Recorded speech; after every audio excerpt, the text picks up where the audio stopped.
আমাদের সময় না রং খেলাটা অন্যরকম ছিল, আর আমাদের ছেলে মেয়েদের সময় না রং খেলাটা অন্যরকম হয়েছে। ব্যালকনিতে বসে পিচকারি ছোড়াছুড়ি, আর আমরা কিন্তু অন্যরকমভাবে রং খেলাটা এনজয় করতাম।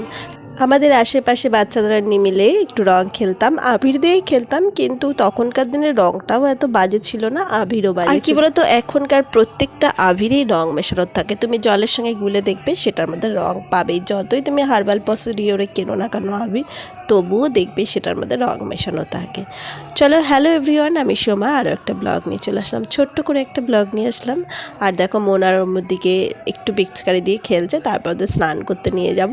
আর তারপর এখানে আমার রান্নাটা কমপ্লিট হয়ে গেল। আর আমি করেছিলাম আজকে রুই মাছ ঝাল করেছিলাম, পেঁপে দিয়ে আলু দিয়ে একটা, বড়ি দিয়ে একটা তরকারি করেছিলাম, আর শিম বাটা, এটাই করেছিলাম, বেশ ভালো হয়েছিল খেতে। আর এদিকে স্নান করে মোনারা ওমো খেতে বসে গেছে। চলো, নেক্সট একটা ব্লগে তোমাদের সঙ্গে দেখা হবে, টাটা।